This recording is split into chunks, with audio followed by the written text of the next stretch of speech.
Coucou les gens, j'espère que vous allez bien. On se retrouve pour une nouvelle vidéo tag qui s'appelle Sims Book Tag. Donc les questions c'est sous l'angle de Sims, on va dire. Je ne sais pas si je m'exprime bien.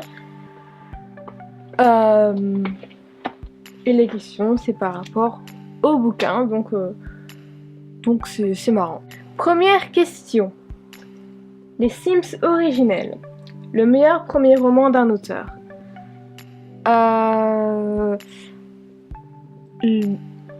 Le journal d'une tueuse, celui-ci, donc de V.I. Platt, c'est aux éditions Rebelle.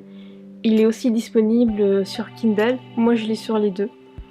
Voilà, en fait je l'avais sur Kindle, je l'ai lu, donc Kindle Amazon, et je l'ai tellement aimé que j'ai voulu l'avoir en main propre. D'ailleurs je pense que je le relirai encore une fois un de ces jours, parce que c'est vraiment un roman que j'ai beaucoup aimé. Et d'ailleurs je l'ai lu parce qu'il m'intriguait, parce qu'il me faisait un peu penser à ce que moi j'écris depuis quelques années. Et en effet ça me fait penser vraiment à ce que moi j'écris. Et c'est marrant, je trouve, en fait. Et je l'ai beaucoup aimé, je pense que c'est pour cette raison que je l'aime tant, que je l'ai tant aimé. Deuxième question. La faucheuse, la mort d'un personnage la plus triste. J'en ai plusieurs, j'allais dire un personnage dans Harry Potter, mais tout compte fait. Je vais dire un personnage dans Game of Thrones. Il s'agit donc de la mort de Robb Stark et de sa mère. Et autant la scène dans la série m'a totalement déchirée visuellement, mais dans les livres, elle m'a aussi déchirée. C'était une scène tout aussi magnifique que horrible. Voilà, et Dieu sait à quel point j'aimais Robb Stark. Je dis Dieu alors que je suis pas croyante. Troisième question. Les Sims se coincent partout. Un personnage gênant. Simon, dans The Mortal Instrument. Je l'aime bien, c'est pas souci. Mais parfois il disait ou faisait des choses qui me mettaient mal à l'aise. C'est d'ailleurs toujours le cas quand je relis les bouquins ou quand je regardais la série, ce qui n'est plus le cas.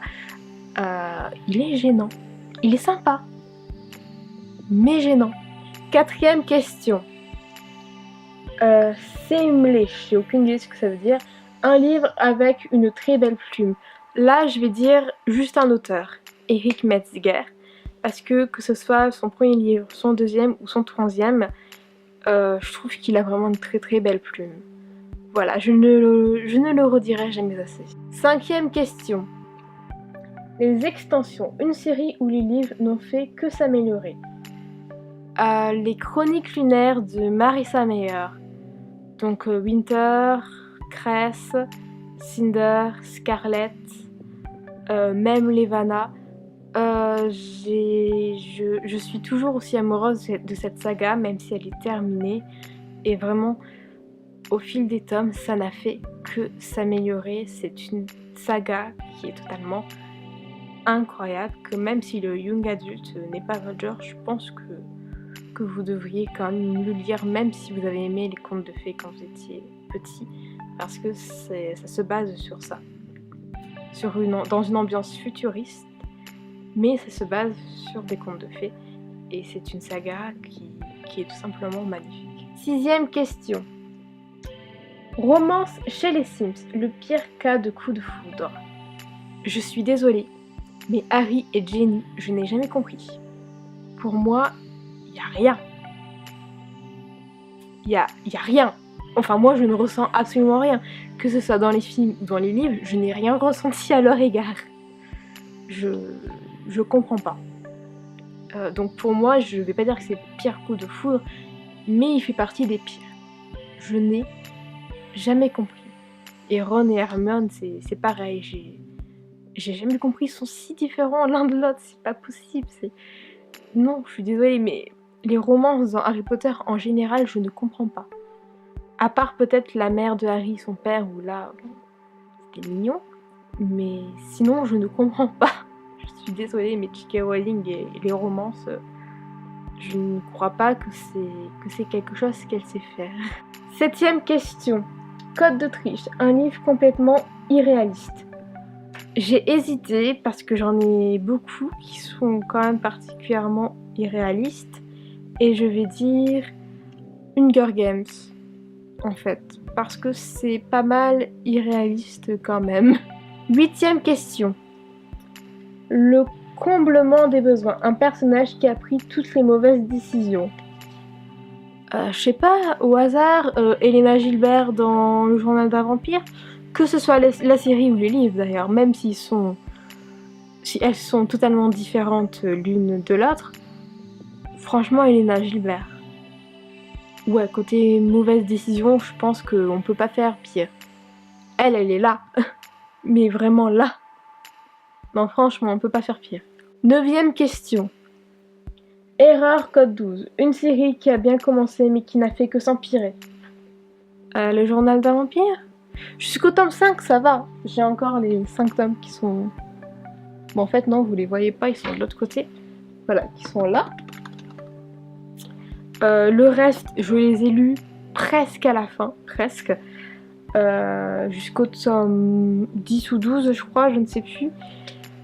Et je les ai revendus, puisqu'en fait, ce n'était plus l'auteur qui écrivait, mais quelqu'un d'autre. Si vous avez suivi un peu ce qui s'est passé avec l'auteur des bouquins, vous comprenez de quoi je parle.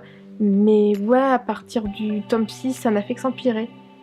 C'était catastrophique, en fait. Dans ce cas-là, si vous vouliez plus de l'auteur, fallait juste arrêter d'écrire. C'est tout. 10e question, qui est donc la dernière. Le vortex des signes. Un livre ou série qui vous a complètement absorbé. Je vais redire le même nom. En fait, il s'agit de Les Chroniques lunaires de Marissa Meyer. Et je pense que j'ai assez expliqué pourquoi. Cette vidéo est maintenant terminée. J'espère qu'elle vous aura plu. Comme dans la vidéo que j'ai filmée juste avant, je vous ai dit que je ne m'étais pas maquillée parce qu'il fait particulièrement chaud. Ma chambre est dans un grenier réaménagé, donc il fait très chaud. D'habitude je ferme pour laisser la pièce fraîche. Là j'ai ouvert et du coup il fait chaud, du coup je peux pas maquiller sinon ça va dégouliner, ça va être dégueulasse. Donc voilà, donc si j'ai le teint très clair, c'est la caméra qui fait ça.